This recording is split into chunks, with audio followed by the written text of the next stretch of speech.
नमस्कार। Insight tonight with Ashok व्यास के आज के इस खास अंक में आपका स्वागत है। ये दिन मिश्रित हैं।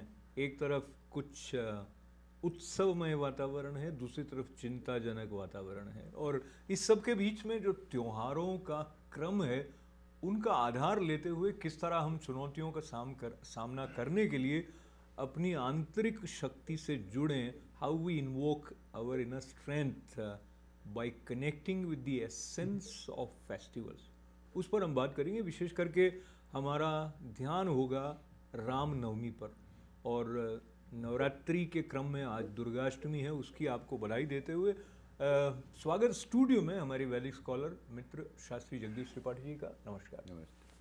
और शास्त्री जी, आपको जानकर प्रसन्नता होगी कि जैसे पुराने ज़माने में ऐसा हुआ था कि भगवत गीता का जो संदेश है वो दूर बैठकर संजय ने बताया धृतराष्ट्र को, उस तरह से आज टेक्नोलॉजी ऐसा करती है कि दूर वालों को पास कर देती है। वैसे तो हम भी दूर से पास जा रहे हैं, आपके पास आ रहे हैं, पर हमारे साथ जुड़ रही हैं दूर से गीता सेतिया जी। एक्टर भी हैं, सिंगर भी हैं और म्यूजिक टीचर भी हैं। नमस्कार अशोक जी, नमस्कार शास्त्री जी। नमस्ते गीता जी। आपका स्वागत है गीता जी। और स्वागत के साथ आपसे अनुरोध ये रहेगा कि हम कोई भी शुभ कार्य प्रारंभ करते हैं तो गणेश जी के स्मरण के साथ करते हैं, तो आप तैयार रखें अपनी तरफ से कौन सी गणेश वंदना से हम आज के इस विशेष क्रम को प्रारंभ करें। पर उससे पहले गणेश जी की महिमा के बारे में आपको स्तोत्र, कुछ दो शब्द आपके। वक्रतुंड महाकाय सूर्यकोटि समप्रभ निर्विघ्नं कुरु मे देव सर्वकार्येषु सर्वदा। तो ये स्तुति भी है और उनकी महिमा भी है। वाह वाह। समस्त कार्यों को सिद्ध करने वाले गणपति हैं और उनका स्मरण करने से सारे जो विघ्न है वो शांत हो जाते हैं और आप अपने कार्य की सफलता को प्राप्त कर लेते हैं। गीता जी, आप कौन सी स्तुति गणेश जी की सुना रही हैं? मैं सुनाना चाहूंगी दो पंक्तियां इसकी करती हूँ जी। प्रथम सुमेर श्री गणेश, प्रथम सुमेर श्री गणेश, गौरी सत प्रिय महेश, गौरी सत प्रिय महेश, प्रथम सुमेर श्री गणेश। बहुत सुंदर, बहुत सुंदर। त्रिपाठी जी, दुर्गाष्टमी के अवसर पर मुझे स्मरण आता है कि इस प्रकार की कथाएं हैं जहां दैत्य का संहार करने के लिए जब शक्ति का जागरण होता है तो सभी देव अपनी ओर से उन्हें कुछ कुछ उपहार में देते हैं। ऐसा कुछ है ना एक क्रम, उसका संदर्भ लेते हुए आप बताएं कि हम कलेक्टिवली जो चुनौती हमारे सामने, जैसे अभी कोविड से संबंधित है, या तो एक मन एक भाव उससे जूझने का बने, उस दिशा में हम दुर्गाष्टमी से क्या प्रेरणा ले सकते हैं? दुर्गा अष्टमी से या भगवती दुर्गा से ये प्रेरणा ले सकते हैं कि पहली बात तो कि आपके जीवन में सकारात्मक ऊर्जा आप ग्रहण करें। नवरात्रि में जो 8-9 दिन तक भगवती की आराधना लोग करते हैं, और हमारे यहाँ नवरात्रि 4 बार होती हैं। 2 नवरात्रि को हम बहुत उस तरह से, एक को ज़्यादा फिर इसको भी सेलिब्रेट करते हैं। 2 को गुप्त नवरात्रि कहते हैं, ज़्यादा तो लोग नहीं करते पर बहुत सारे लोग उनको भी करते हैं।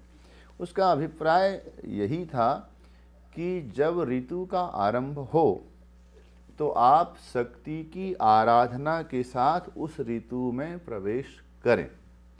नवरात्रि का अभिप्राय भी होता है यही कि नई ऋतु का आरंभ, एक तो यह है, और नव का जो संख्यावाचक शब्द है कि नव दुर्गा, वो एक अलग बात है। पर वास्तव में नई ऋतु के आरंभ में जो शक्ति है उसको की आराधना के साथ में हम अपनी नई ऋतु में आरंभ करें तो हम व्रत करते हैं। और इसके पीछे एक रीजन यह भी है कि जैसे हम एक ऋतु में थे और ऋतु बदली, दूसरी ऋतु में हम प्रवेश करते हैं, तो अपने आप को उस ऋतु के हिसाब से खान पान के लिए अपने शरीर को उसमें जाने के लिए तैयार करते हैं।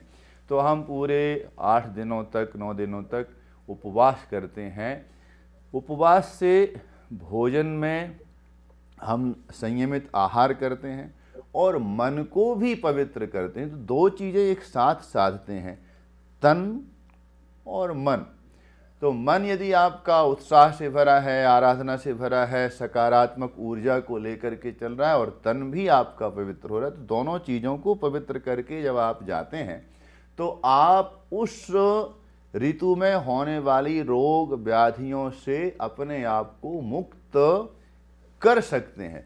तो ये जो हमारी जो परंपराएं रही हैं उपवास की, आराधना की, साधना की, उसके पीछे यही अभिप्राय रहा है कि व्यक्ति अपने आप को मन से प्रसन्न रखे, मन से भी और तन से भी, दोनों तरह से वह आरोग्य हो, मन प्रसन्न हो और तन आरोग्य हो। इसके लिए भगवती की आराधना की जाती रही है और होती है।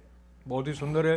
तो मन प्रसन्न हो और तन में वो शक्ति हो जिससे कि संभावित रोग की जो प्रतिरोधक क्षमता है वो बनी रहे, और इम्यूनिटी या रोग प्रतिरोधक क्षमता है उस पर जो हम ध्यान देते हैं उसका संबंध हमारे चिंतन से भी होता है। हम सोचते कैसा है, हमारा मन कहाँ जा रहा है, उसका प्रभाव हमारे शरीर पर सामान्य अवस्था में भी पड़ता है।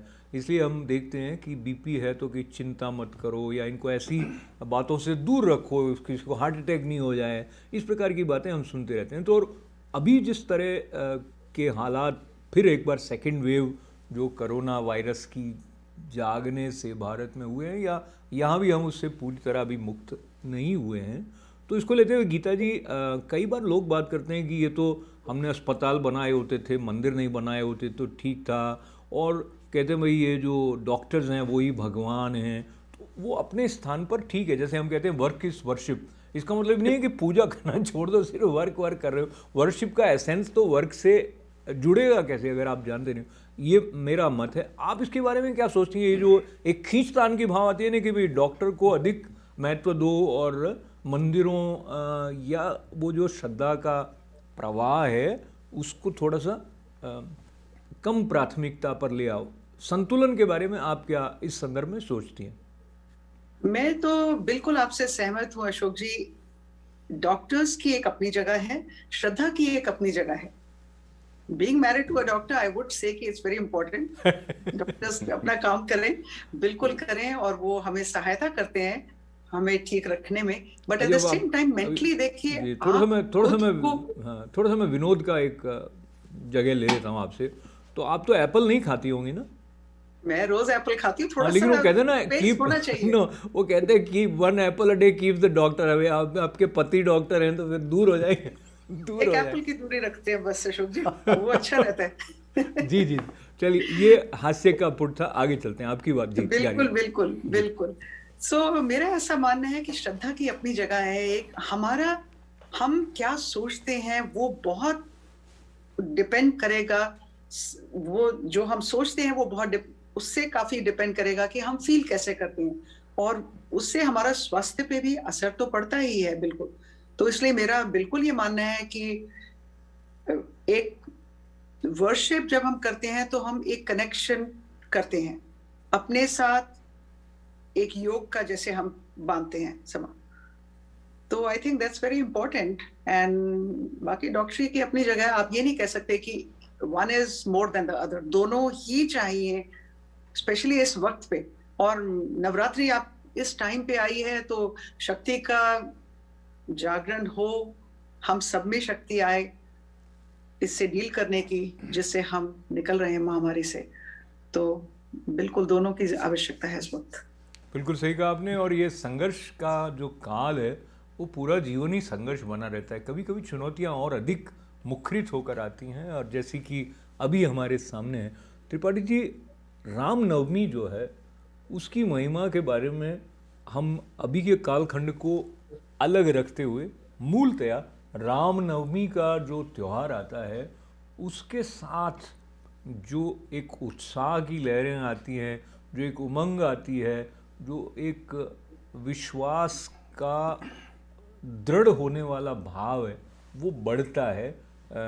उसके साथ साथ उत्सव में एक ये पर्व है रामनवमी का, इसके बारे में आप अपने बचपन से जुड़ते हुए और शास्त्रों से क्या आपको स्मरण आता है रामनवमी पर? तो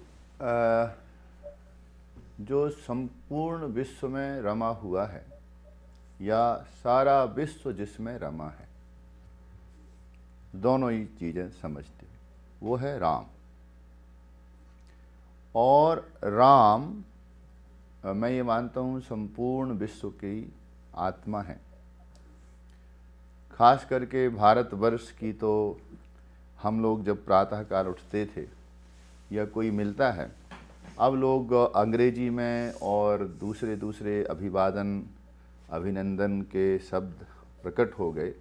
कोई नमस्कार कहते हैं, नमस्ते कहते हैं, वो भी बहुत अच्छे शब्द हैं, लेकिन वास्तव में भारतवर्ष में जब व्यक्ति एक दूसरे को मिलता था तो जय सिया राम या राम राम, ये दो।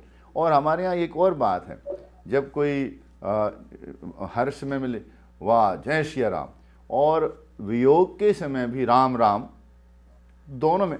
तो राम हमारे जीवन की या भारतवर्ष की आत्मा है। और राम नवमी का मतलब है कि आज के दिन में, राम नवमी के दिन में भगवान श्री राघवेंद्र सरकार का अयोध्या में जन्म हुआ। तो वो तो पूर्ण परात्पर ब्रह्म है, लेकिन वह जो ब्रह्म है जो सब में व्याप्त है, वह साकार रूप में प्रकट हुए अयोध्या में। और इसलिए संपूर्ण भारतवर्ष या संपूर्ण हिंदू समाज भगवान श्री राम के जन्मोत्सव का उत्सव मनाता है। अब शुरू से लेकर यदि शास्त्रों के हिसाब से कहा जाए कि राम के जन्मोत्सव में मनाने से क्या होगा, तो मैं ये मानता हूँ कि राम ने मनुष्य की तरह जन्म लिया, अयोध्या के राजकुमार हुए, पर अपने कर्मों के माध्यम से राम ने ये दिखाया कि एक व्यक्ति किस तरह से संघर्ष करते हुए और मानव से ईश्वर हो सकता है। तो राम निकलते हैं अयोध्या से। आप देखेंगे कि कैकेयी कहती हैं कि मेरे पुत्र भरत राजा बने और राम को वनवास में जाना चाहिए। गोस्वामी तुलसीदास जी ने रामायण में भगवान श्री राम की स्तुति करते हुए लिखा, प्रसन्नताम यान गताभिषेक तथा न ममले वनवास दुखितः। वो कहते हैं कि यहाँ पर राम जी को कंडीशनल वनवास दिया गया, ये कहकर के वन भेजा गया कि राम 14 वर्ष वन में रहेंगे और वन में ही रहेंगे। अगर कोई मित्र उन्हें कहे कि हाँ ठीक है, आपको अयोध्या से जाने को कहा, वन में रहना, आप मेरे घर में रहिए, तो कैकेयी कहती नहीं नहीं ऐसा भी नहीं होगा। और यहाँ तक कहा गया था कि राम अगर एक वन से दूसरे वन में जाएंगे और उनके मार्ग में कोई नगर ग्राम पुर पड़े तो उससे गुजर के भी नहीं जाना है। मतलब आपको इस जंगल से उस जंगल में किसी ग्राम नगर से नहीं जाना। और इसीलिए जब सुग्रीव को भगवान श्री राघवेंद्र ने वाली का वध करके राज्य दिया, सुग्रीव ने कहा कि महाराज आप पधारिए किष्किंधा में। तो भगवान श्री राघवेंद्र कहते हैं, पुर न जाऊं 10 वर्षा, मैं 14 वर्ष तक पुर में नहीं जा सकता, ये मेरे साथ में कंडीशनल है। इस तरह का वन दिया। और एक बात और ये समझनी है, जब राम को वन दिया गया तो राम का कोई अपराध नहीं है कि राम ने कोई गलती की हो, राम के द्वारा कोई त्रुटि हुई हो कि जिसके कारण राम को वन में भेजा हो। जब वन में जा रहे हैं राम, तो राम ना तो पिता दशरथ जी से और ना माँ कैकेयी से ये प्रश्न भी नहीं पूछते हैं कि आखिर मेरा अपराध क्या है कि मैं वन भेज दिया जाऊं, मुझे राज्य ना दिया जाए।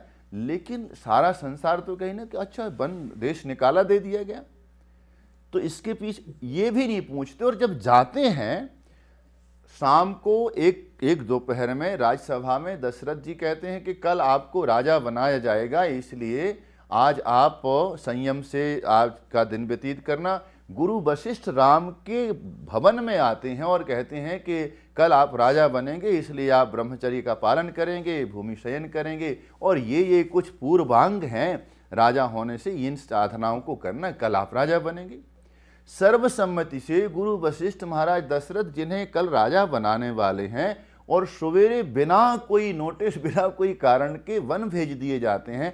राम प्रश्न नहीं करते, और जब वन में जा रहे हैं तो तुलसीदास जी लिखते हैं, कहते हैं कि राम इतने प्रसन्न होते हुए जा रहे हैं कि वीराने में बहार आ गई। इतनी प्रसन्नता है कि अभी जो कलियां खिलनी है 10 दिन बाद, जहां पतझड़ सा मौसम है जंगल, वहां की कलियां खिल जाती हैं राम की प्रसन्नता को देख करके। और इसीलिए राम अनुकरणीय हैं, राम आदरणीय हैं कि इतनी विषम परिस्थिति में भी राम प्रसन्नता पूर्वक वन जा रहे हैं। कोई प्रश्न नहीं, कोई क्वेश्चन नहीं। तो हर एक परिस्थिति में अपनी प्रसन्नता को बनाए रखने का आदर्श राम ने स्थापित किया। और वन में रहते हुए अटल बिहारी वाजपेयी जी स्मरण आए, उन्होंने लिखा कि नारी की रक्षा निमित्त जब नर क्या, वानर ने भी महाकाल की बलिवेदी पर सस्मित अगणित होकर अपना शीश चढ़ाया।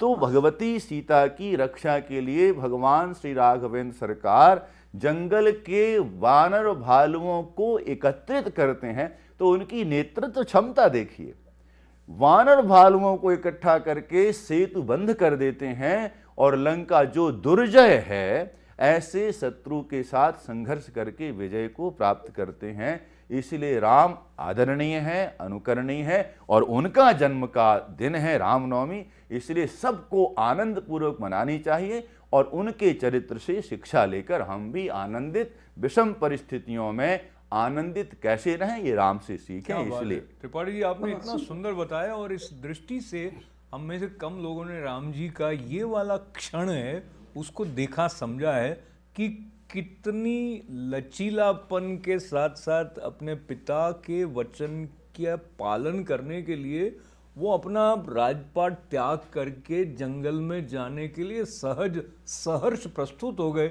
ये जो एक बात है, इससे मुझे विवेकानंद का एक वचन याद आता है। वो कहते हैं कि हमें अटैच्ड जो कार्य हमें करना है उसके प्रति एक क्षण के नोटिस पर होने के साथ साथ ये भी पात्रता विकसित करनी चाहिए कि एक क्षण के नोटिस पर जो कार्य कर रहे हैं उससे डिटैच हो जाएं।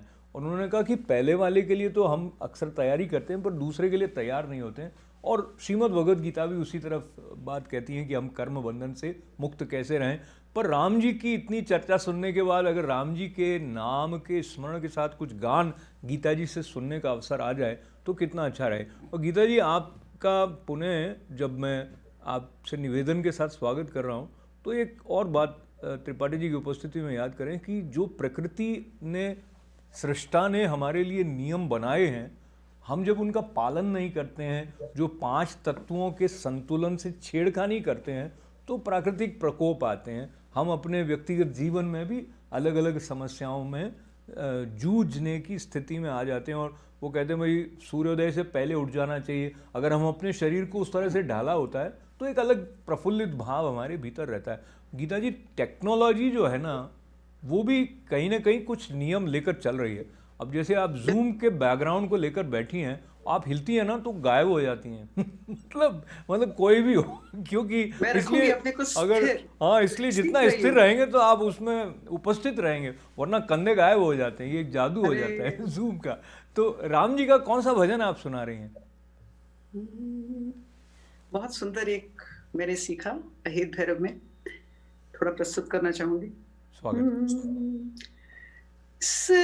सगुण रूप स्वरूप सुंदर, सगुण रूप स्वरूप सुंदर, सुजन रंजन गोप रुचिकर, सुजन रंजन गोप रुचिकर, राम आत्मा राम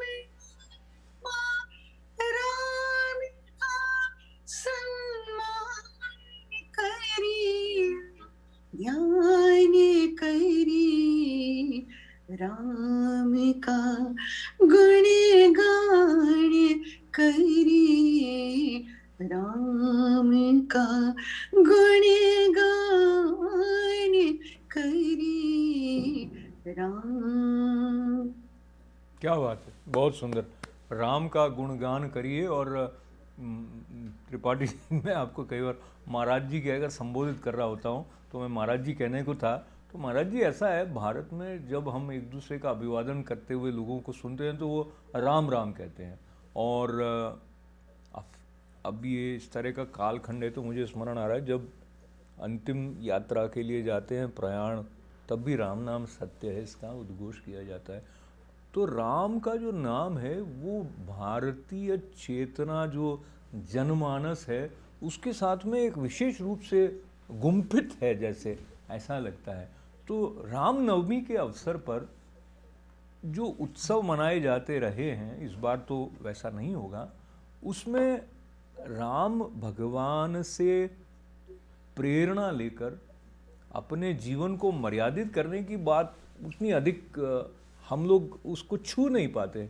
एक उच्छृंखलता जो है वो स्वतंत्रता के पर्याय के रूप में हमने स्वीकार करना शुरू कर दिया है। पर रामचरितमानस में से कोई और प्रसंग जो आपको लगता है कि अभी की परिस्थितियों में और हमें अपने जीवन को उसका निर्माण करने की दृष्टि से आपको स्मरण आता है? तो एक कथा आपको संक्षेप में कहने की कोशिश करूंगा। राम का रावण के साथ युद्ध चल रहा है। रावण कुंभकर्ण को जागाते हैं और कहता है कि मेरा युद्ध चल रहा है। सारी बात कुंभकर्ण को कुछ पता नहीं था, सारी बात बताता है कि ऐसे ऐसे युद्ध चल रहा है। तो कुंभकर्ण कहता है कि ये तुम सीता को लाए थे और युद्ध चल रहा है, तो इस युद्ध की आवश्यकता ही नहीं पड़ने वाली थी, क्योंकि अगर तुम एक काम करते, तुम बड़े मायावी हो और तुम राम का स्वरूप बनाकर सीता के पास चले जाते। सीता भ्रम में राम समझकर तुम्हें देख लेती। तो यदि ऐसा होता तो फिर स्वतः ही सीता राम के पास जाने को उद्यत न होती और राम फिर सीता को लेने न आते। कारण तो सीता है। तो रावण ने कहा ये काम मैं कर चुका हूं पर मैं फेल हो गया। तो बोले तेरे जैसा मायावी और फेल हो गया? बोले हाँ। क्या हुआ? बोले कि मैं राम का स्वरूप, राम के जैसी आकृति बनाकर और सीता को छलने की कोशिश कर रहा था। तो मैंने राम का स्वरूप बनाना था, राम के जैसा मुख, राम के जैसे केस, राम के जैसा स्वरूप, राम जैसा मुझे बोलना था, क्योंकि मुझे एक पत्नी के पास में पति का अभिनय करना था। तो मैंने राम का चिंतन शुरू किया कि राम का मुख कमल ऐसा है, राम ऐसे नेत्र हैं, ऐसा बनूंगा, ऐसे चलूंगा, ऐसे बोलूंगा। तो कहता फिर क्यों नहीं गया और क्यों फेल हुआ? तो बोलता है कि बात ये हुई कि राम रूप जब उर महाधारी पर त्रिय लगत मनहु महतारी। तो जैसे ही मैंने राम का चिंतन किया कि ये बनूंगा, ऐसे बनूंगा, ऐसा मुख, ऐसे नेत्र, ऐसा चलना, ऐसे बोलना, तो जैसे ही मैंने राम को बनने के लिए राम का ध्यान शुरू किया, उनका अनुकरण करने के लिए अभिनय करना था, अभिनय के लिए राम का चिंतन किया, तो मेरा मानसिक जो वो था, मन बदल गया। तो मुझे संसार की सारी स्त्रियां दूसरी की पत्नी ऐसी लगने लगी जैसी मेरी माँ है। पर त्रिय लगत मनहु महतारी। तो अभिप्राय यह है, और इसलिए रावण कहता है मैंने वो चिंतन छोड़ दिया, क्योंकि फिर मेरा रावणत्व खत्म हो गया। एक क्षण के चिंतन में रावण जैसे व्यक्ति का रावणत्व, उसकी जो दुर्वासना है वो समाप्त होती है और संसार की स्त्रियां उसे माँ जैसी लगती हैं। तो जगत जननी सीता फिर कैसे मां न लगती? तो इसीलिए राम का चिंतन, हम जिसका चिंतन करते हैं, जिसके बारे में सोचते हैं, उसके गुण हमारे जीवन में आने लगते हैं। तो इसीलिए वास्तव में राम का चिंतन, राम का ध्यान, रामायण का पाठ अगर हम करें तो निश्चित ही राम की जो अच्छे गुण हैं हमारे जीवन में भी आने लगेंगे। इसलिए राम प्रासंगिक है। बहुत प्रासंगिकता जो राम जी की है, और हम जैसा चिंतन करते हैं वैसे बन जाते हैं। इस प्रकार के संदर्भ संत हमें बार बार याद दिलाते रहे, और उत्सव इस दृष्टि से बहुत महत्वपूर्ण हो जाते हैं। वो एक हमें एक्सक्यूज़ देते हैं कि भाई राम जी का चिंतन करें, और उस दिशा में राम जी से प्रेरणा लेके ये जो चुनौतियाँ हैं उनका सामना करते हुए भी, और जो सात्विक भाव होते हैं तो वो शांति को बढ़ाते हैं। हम हार्मनी कैसे रहे हमारे भीतर भी, हमारे आसपास भी, उसके बारे में सोचते हैं। तो राम नवमी पर इस दिशा में हम आगे बढ़ें, ऐसी प्रेरणा लेने का जो एक संकेत आपने इतने सार गर्भित किए हैं, उसके लिए आपका धन्यवाद करते हुए गीता जी, जो दुर्गाष्टमी है उसके निमित्त माता का स्मरण करते हुए कोई संक्षेप में माँ को समर्पित भजन आप हमारे दर्शकों तक पहुंचाएं। थोड़ा कर सकती हूँ, बिल्कुल जी।